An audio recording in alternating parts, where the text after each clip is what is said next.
आपके ख्याल में बाकी सियासी जमातें, अब जाहिर है उनको अगर ये नशस्तें जा रही हैं और 2 फोरम्स से ये डिसाइड हो गया है, सुप्रीम कोर्ट का फोरम रह गया है, तो ये मामला ऑलमोस्ट डिसाइडेड है, आपके ख्याल में भी गलती हुई है सुन्नी इत्तेहाद काउंसिल से? क्योंकि ये ऑप्शंस मौजूद थे इनके पास ऐसी जमातों की जिनकी पार्लियामेंट के अंदर रिप्रेजेंटेशन मौजूद है।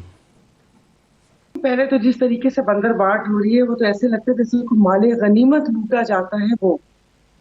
बाकी रही गलती हुई है, गलती इन्होंने पेपर जमा करवाए या नहीं हुए, गलती यहाँ से शुरू नहीं हुई, गलती तब से शुरू हुई है जब से सींग गड़ाए थे। ये मैं नहीं कह रही, समझने वाले ये समझते हैं कि यहाँ से इस पार्टी की गलती हुई है। अब वो गलती दर गलती, अब ये जितनी भी आप चीजें देख रहे हैं या जितने फैसले, ये सब फैसले लिखे रखे हुए थे। इसको सिर्फ टाइमिंग के हिसाब से डिलीवर करना था, जो कि वो ग्रेजुएट डिलीवर कर रहे हैं। बाकी ये जिस तरीके से ये चीजें डिजाइन हुई थी, ये उसी पैटर्न के ऊपर ये सारा मामला चल रहा है कि एक पार्टी को कैसे दीवार से लगाया जाएगा, कैसे होगा, कैसे उलझाया जाएगा, कैसे फिर अभी सेनेट के इलेक्शन होंगे जिसमें एक बड़ी पार्टी की नुमाइंदगी नहीं होगी। तो अब इसमें किसके साथ क्या ज्यादती करते हैं, रिजर्व सीट किसी पार्टी की ली जाती है, उनसे निशान ले लिया, उनको ये कर दिया, उनको वो कर दिया। अभी आपने कहा कि वो नारा साहब का वो 7,000 वोट उस बंदे के कम हो गए। अभी ये चाहे तो कुछ भी कर सकते हैं, 1 लाख वाले को 10,000 कर दे, 10,000 को 1 लाख कर दे। तो जो एजेंडा है वो बहुत वाज़ेह है मेरी नजर में। तो इसलिए मुझे जो आप मुझसे सवाल पूछ रहे हैं, तो मुझे सवाल का जवाब देते हुए हंसी आ रही है, क्योंकि ये सब कुछ लिखा महफूज है, सिर्फ वक्त पर डिलीवर होगा। खाम में आप और हम थक रहे हैं, और इस रमजान के बाबरकत महीने में अच्छी लेकिन इससे फायदा क्या हो रहा है? ये जो सीट्स आप कह रही हैं कि आप अभी आपने, मैं इस पर हम मजीद तफसील से बात भी कर लेते हैं वैसे, लेकिन एक सीट करके अगर रिकाउंटिंग हो रही है तो इससे ना हुकूमत को कोई फर्क पड़ रहा है, ना सुन्नी इत्तेहाद काउंसिल को कोई खास फर्क पड़ रहा है, क्योंकि ना इससे ये वजीर आजम अपोजिशन लीडर नहीं रहेंगे या उससे वो वजीर आजम मजीद वजीर आजम नहीं बन जाएंगे। ये क्यों हो रहा है आपके ख्याल में? फिर सब जिद और अना आपने देखा तो है कि किस किस्म के लोग मुसल्लत हैं। अब तो मुझे अपना आप भी बीमार फील हो रहा है, क्योंकि बीमार हुक्मरान जब मुसल्लत करते हैं तो फिर कौम भी बीमार ही होती है। और जिस किस्म का अगर आपने ये पंजाब में देखें कि खुदा जाने के वहां पर चल क्या रहा है, वहां पर क्या वो चल रहा है। मैं रज़िया सुल्ताना तो अच्छी थी, क्या झांसी की रानी बोलूं या क्या बोलूं, ये एक अना है। इस दुनिया में जितने भी आप मसले देख लें वो सब अना के हैं, चाहे वो फलस्तीन का हो, कश्मीर का हो या अफगानिस्तान जंग का हो, यहाँ पर भी अना ही है कि कुचलना है, कि बस ये बताना है कि ये पार्टी के जो 17 सीटों का दाग है चेहरे पे, माथे के ऊपर, वो किसी तरीके धुल जाए। अब वो तो नहीं धुलेगा 17 सीटों वाला। सायरा बानो साहबा, ये इस वक्त मुल्क का मुतहम्मिल तो हो नहीं पा रहा किसी एहतजाज का, हालात है नहीं, इकोनॉमी ख़राब है, IMF का प्रोग्राम आना है, चीज़ें कंसेंसस की तरफ जाना बहुत ज़रूरी हैं, सब लोगों का मिलकर आगे मुश्किलात से मुल्क को निकालना, जो रोज़ हम बातें सुन रहे हैं क्या ये मिलकर मुश्किलात से निकालें, तो ये फिर ये कैसे, यानी एक तरफ मुज़ाहमत हो रही होगी, एहतजाज हो रहा होगा, सड़कों पर निकले होंगे, ये मसाइल कैसे हल होंगे फिर मुल्क के? असदुल्ला खान साहब, तो जिन्होंने मुल्क को इस हाल तक, इस नहज पे पहुंचाए, तो उन्होंने सोचना था ना।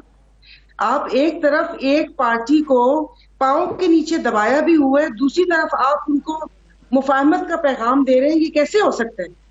उनकी जो एक रिजर्व सीट का हक था वो भी ले लिया, निशान ले लिए, उनके कायद से उनको मिलने नहीं दिया जा रहा, उनके लीडर को जेल में ऐसे वो कर रहे हैं, फिर उसके ऊपर इस किस्म की बातें। यहाँ पर तो हमने सुना था कि किसी की मर्जी के बगैर ना कोई आ सकता है ना जा सकता है। जो हमारी टैक्स पे दुनिया जहान की एजेंसीज यहाँ पे काम कर रही हैं, तो कोई कैसे बारूद और नक्शे लेके जी अडयाला जेल के ऊपर नक्शा था और वो हमला करने आ गया। दूसरा, जो उन्होंने कहा है जो होगा, तो एहतजाज पूरे अमन एहतजाज हर पार्टी का हक होता है। जब आप उस हक को रोकेंगे तो देखिए मुज़ाहमत होगी। आज पूरी कौम सवाल कर रही है, मैं आपके तवस्सुत से, इस चैनल के तवस्सुत से मैं भी सवाल कर रही हूँ कि खुदा के वास्ते मुझे बता दें कि जीता कौन है। यहाँ पर तो मुझे यही नहीं पता चल रहा कि कौन सी पार्टी जीती है। आपने जबरदस्ती, जैसे वो होते हैं ना अक्सर मूवीज में देखते हैं कि भागम भाग में फेरे भी हो गए और मंगलसूत्र भी पहना दिया, यहाँ पर आपने 17 सीटों पे स्पीच करवा दी और उसके बाद ये हुकूमत भी बन गई और ओहदे भी बट गए। और आज एक ड्रामा क्रिएट हुआ था इरसा के चेयरमैन का कि जी ये पहले सब कुछ तय था कि ये जी इरसा के जो चेयरमैन है उन्होंने ये काम करना है, उन्होंने मना किया। फिर उसके बाद चेयरमैन चेंज हुआ, फिर यहाँ से प्रेस कॉन्फ्रेंस हुई और एक दूसरे को वाह वाह करने के लिए वो नोटिफिकेशन वापस हो गया। अगली दफा जो नोटिफिकेशन होगा वो आपको और मुझे पता भी नहीं चलेगा और नोटिफिकेशन होगा। तो वो मैंने तो सुबह ट्वीट भी की थी कि ready for brace for impact, कि जिस तरीके से ये हो रहा है। तो देखिए, अब मुल्क के वसीतर मुफाद की जो टेप है ना, वो हमारे मुंह पे ना लगाए, ना हम इस लाश को कंधे पे उठा के चलेंगे। कोई मुल्क का वसीतर मुफाद नहीं होता, इन्हीं का मुफाद सामने होता है जो इन्होंने ये बात करते हैं कि मुल्क के वसीतर मुफाद में। बाकी मुल्क की मईशत खराब है। बात प्लीज एक मिनट, 76 साल से मुल्क नाजुक मोड़ से गुजर रहा है, मईशत किसने सही करनी है? आपने इनके कंधों पे हाथ रख के आपने इनको यहाँ पर बिठा दिया और फिर आप बेहतरी की तवक्को करते कि यहाँ पर मुल्क की बेहतरी हो, और उसके बाद फिर जिनके साथ ज्यादती हुई है वो खामोश रहे। नहीं जी, खामोश नहीं रहा जाएगा। ये बहुत पुराने वाला जमाना नहीं है ये। अब यहाँ पर वैसे भी दुनिया बदल चुकी है, अब लोग सवाल कर। मैं ये कह रही हूँ कि इनको थोड़ी पता था कि ये सुन्नी इत्तेहाद काउंसिल में जाएंगे, कि जो रिजर्व सीट के ऊपर ये जो सारी बातें और ये सारा चल रहा है। कानून कहाँ है? कानून और कहाँ है इंसाफ? इस कानून और इंसाफ, कानून के सामने आइन की धज्जियां उड़ाई गई।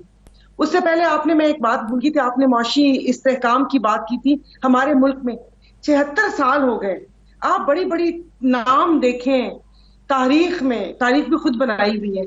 आपने अभी अफगानिस्तान के जो स्टेप्स उठाए हैं, आपने वो देखे हैं कि उन्होंने ईरान से गैस पाइप वो भी ले ली और पेट्रोल, ये तेल की भी पाइपलाइन ले ली। उन पे वहां पर पेट्रोल किया और वो उनका हर कदम अपने लोगों को रिलीफ देने के लिए है। और यहाँ पर अपने जो मुल्की खजाने को अब्बा का खजाना समझ के गट्टू के ऊपर तस्वीर लगाकर 3-3 हजार रुपए का लोगों की इज्जत नफ्स मजरू करके उनको ये राशन दिया जाता है। और यहाँ पर भी यही हाल है कि लाइनों में लगाकर बेनजीर इनकम सपोर्ट के कार्ड दिए जा रहे हैं। मुझे समझ नहीं आ रही, खजाना मुल्क के पाकिस्तान का, अवाम के टैक्सेस और अपनी तस्वीरें लगा के अपनी तशहीर करना, ये फर्क है। अगर आप इसको मुल्क के वसीतर मुफाद बोलते हैं तो मैं तो बिल्कुल इसके साथ नहीं हूँ।